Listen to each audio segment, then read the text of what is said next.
Isaías 7, os versículos do 10 ao 16.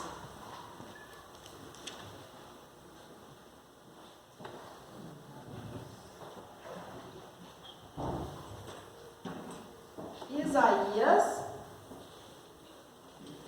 capítulo 7. Os versículos do 10 ao 16.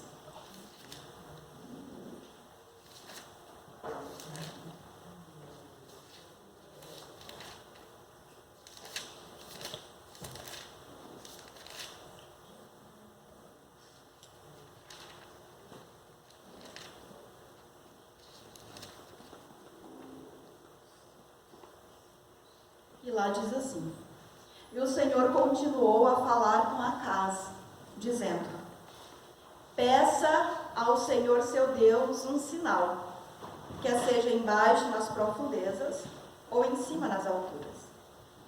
Acaz, porém, disse: Não pedirei, nem tentarei o Senhor. Então Isaías disse: Agora escute, ó casa de Davi. Será que não basta vocês abusarem da paciência dos homens? Querem abusar também da paciência do meu Deus? Portanto, o Senhor mesmo lhes dará um sinal. Eis que a virgem conceberá e dará à luz um filho, e lhe chamará Emanuel. Ele comerá manteiga e mel quando souber desprezar o mal e escolher o bem.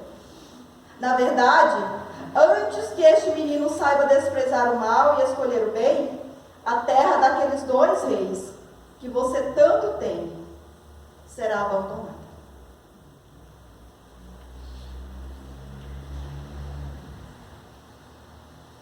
Deus quer nos fazer um convite à confiança. O que uma pessoa precisa ter para ganhar a tua confiança? O que uma pessoa precisa ter para ganhar a tua confiança? É certo que nós não confiamos em todo mundo, não é verdade? E quando as pessoas quebram a confiança conosco para ganhar de novo, ai, não é fácil, né? A gente fica com o pé atrás, né? Eu acho que isso faz parte de cada um de nós. Há muitas pessoas que têm uma dificuldade enorme em confiar. A falta de confiança, inclusive, é um problema que vem dificultando a vida de muitas pessoas. Não é sem razão que quando nós vamos fazer algo, nós preferimos fazer a delegar tarefas. Por quê? Porque não confiamos. Eu vou fazer melhor. Eu faço melhor.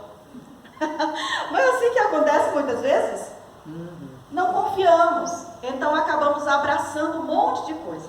Daí depois nem conseguimos dar conta. E essa nem é a vontade de Deus. Né? Mas em quem confiar?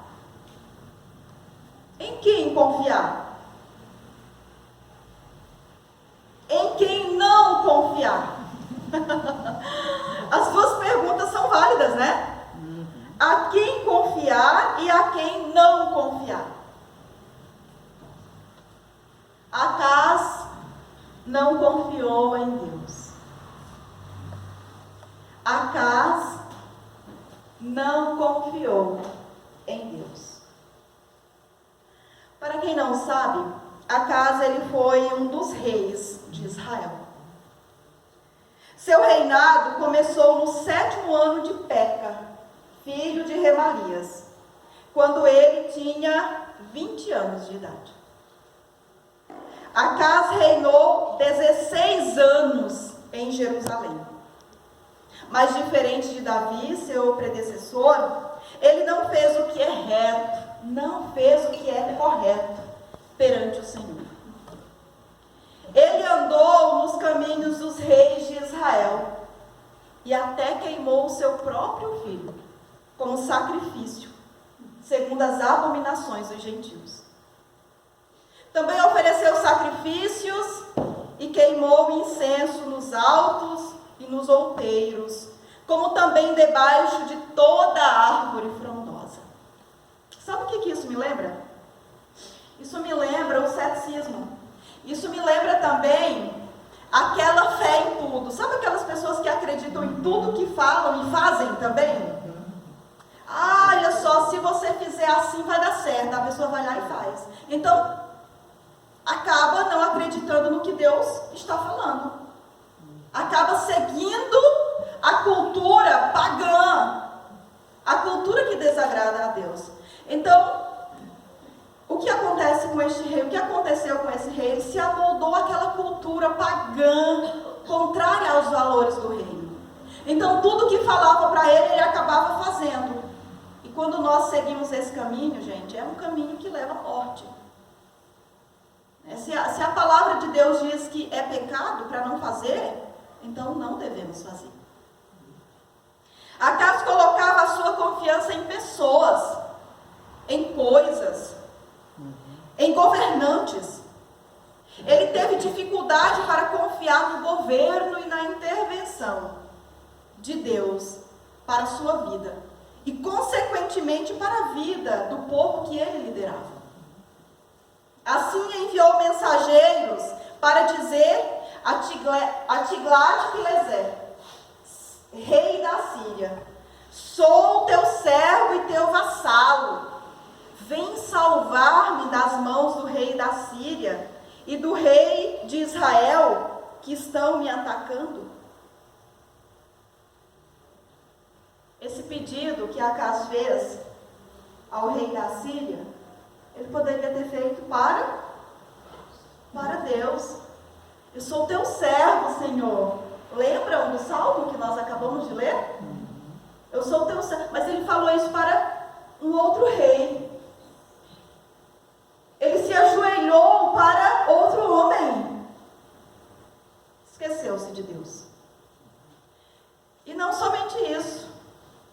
Ele foi lá, juntou a prata e o ouro encontrados no templo do Senhor e nos tesouros do palácio real e enviou-os como presente para o rei da Síria. Acas escolheu servir ao rei da Síria, ao invés de servir a Deus. Ele escolheu confiar no rei da Síria, a confiar em Deus. Escolheu e acreditou que o livramento que ele precisava viria de pessoas.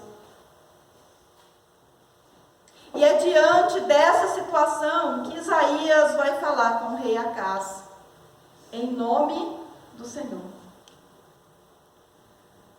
Deus, por meio do profeta Isaías, faz a Acas uma promessa e em seguida quer dar um sinal para confirmar sua promessa. Olha, gente, eu não sei vocês, mas eu sempre me impressiono com a humildade do nosso Deus. Eu sempre me impressiono com a humildade de Deus, com o desejo que Ele tem de nos salvar. Ele mesmo veio ao nosso encontro. Quantos profetas Ele enviou para falar da sua palavra? E daí, Ele mesmo vem. Eu mesmo vou. Sabe o que é isso? Isso é amor. É amor, é vontade que vivamos para sempre com Ele. Isso me lembra o amor materno. A mãe que percebe que um filho se perdeu, ela vai ao encontro dele, ela vai buscar ele, ela vai clamar a Deus pela vida dele. Quando o mundo inteiro desistir da tua vida, a tua mãe não vai desistir de ti. É assim que funciona. E é assim que funciona também com Deus. E ele diz, mas ainda que a tua mãe te abandone, eu não te abandonarei jamais.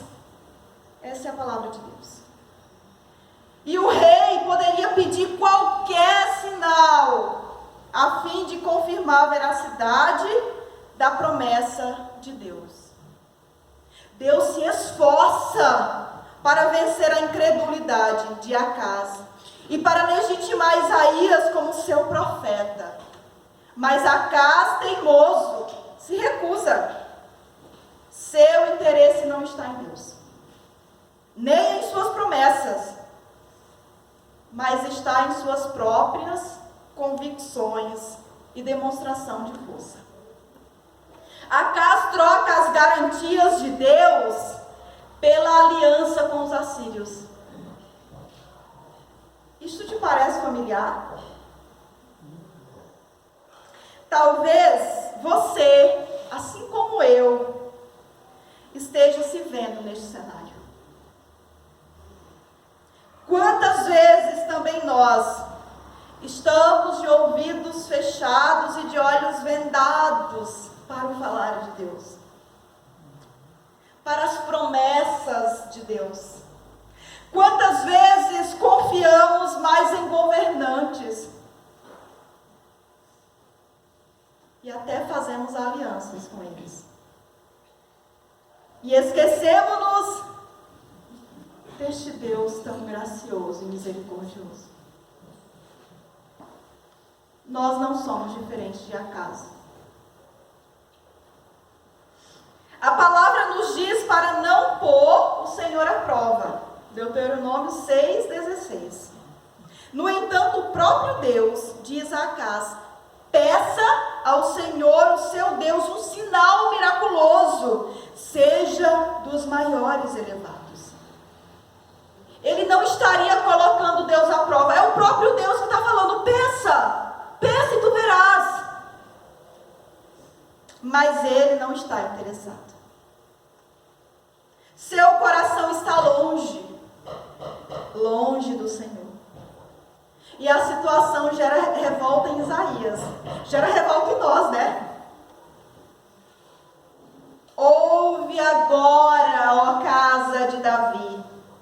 Será que não basta vocês abusarem da paciência dos homens? Ouve agora, ó casa de Davi. Será que não basta vocês abusarem da paciência dos homens? Mas há um sinal que Acaz não pode negar. Uma virgem ficará grávida e ela dará à luz um filho que receberá o nome de Emanuel, Deus conosco. Na perspectiva da história, esse sinal pertence a Acaz. Por isso, à primeira vista, a virgem que Isaías pensa será para o rei demonstração do poder de Deus. A mulher será a demonstração de uma pessoa com fé em Deus, como alguém que confia de todo o coração que ele cumprirá todas as suas promessas. Na perspectiva da igreja, há aqui uma profecia que vai além da história e da experiência de Acaz. Maria torna-se também um exemplo de alguém que confia plenamente em Deus. Apesar de todas as circunstâncias e de todas as consequências diante de sua situação. A passagem bíblica de Mateus demonstra o cuidado de Deus ao resolver as dúvidas de José. Isaías fala da prosperidade, manteiga e mel, do menino Emanuel. Mas a falta de confiança se desdobrará em severas consequências políticas para o rei e para o seu povo. Assim, para Acaz, a virgem e seu filho são sinais contínuos da sua incredulidade e das consequências dessa. A crença e o ceticismo estão em alta ainda hoje. Para nós cristãos, O desafio de comunicar a fé para um mundo cético, para pessoas céticas, nunca deixou de ser um desafio. Nunca deixará de ser um desafio.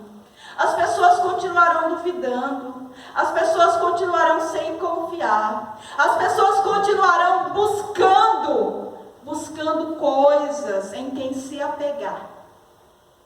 Elas precisam ver, tocar, sentir, ouvir. Essa sempre foi a vida do povo de Israel. Por isso também criaram o bezerro de ouro. Não apenas Acaz, não somente naquela geração, com aquele povo. Também hoje temos colocado a nossa esperança em pessoas, em poder, em governantes. As promessas de Deus estão sendo deixadas de lado. A promessa da segunda vinda de Jesus, de um novo céu e uma nova terra, tem sido substituído pelas nossas convicções e demonstração de força. O mesmo erro que cometeu Acabe. Em tempos de preparação para o Natal, quando tudo parece tão agitado, tão corrido, é momento para refletir sobre qual é a nossa postura pessoal diante dos problemas e das dificuldades que muitas vezes nos dominam. Invadem nosso coração e nos subjugam. Pelo agir do Espírito Santo, a palavra do profeta Isaías para Acaz pode ser também palavra de Deus para a nossa geração, para a nossa comunidade de Niterói. O convite de Deus para que tenhamos confiança nele continua de pé, querida comunidade.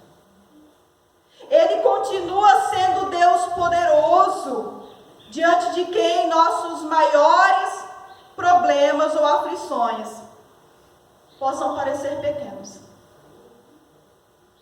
Fato é que, semelhante a Acaz, em grande medida, também nós queremos garantir, resolver nós mesmos, fazendo aliança com o nosso próprio ego, com pessoas, com a cultura que nos cerca.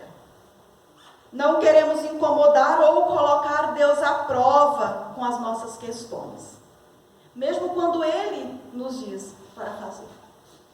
Mas fazemos isso porque lá no fundo o que reina é a desconfiança. Queremos de qualquer forma dar o nosso jeito, no nosso tempo, da nossa forma. Mesmo quando pessoas cristãs que dizem confiar em Deus de todo o coração, caminham conosco e também querem nos ensinar. Mesmo conhecendo a palavra de Deus, mesmo participando da comunhão do culto, seguimos duvidando de Deus, das suas promessas. Neste contexto, a confiança é sinal de fé, e a desconfiança é sinal de pecado. A conclusão mais óbvia a partir disso é: desconfiança gera caos, desordem, afastamento, solidão, gera desespero. Deus nos chama a colocarmos a nossa confiança nele e nos garante que não seremos frustrados. Quando nós colocamos a confiança em Deus, nós não seremos decepcionados. Queridos irmãos, eu comecei a mensagem fazendo uma pergunta para vocês. Vocês lembram qual foi? Em quem confiar, em quem não confiar. Talvez a partir dessa mensagem vocês possam refletir um pouco melhor. Em quem devemos confiar? Em quem temos colocado a nossa confiança? Porque nós também, tal qual a casa, falhamos em muitos momentos, principalmente em situação de desespero. A casa estava passando por um tempo difícil enquanto rei. Queriam invadir o seu espaço, matar, roubar, e o seu desespero levou a pecar contra Deus. Quando nós estamos desesperados para solucionar um problema, muitas vezes a gente faz ele a nosso modo. E aí está o perigo. É aí onde mora o real problema. Que o nosso coração possa descansar em Deus. E que a nossa confiança esteja sempre no Senhor. Amém.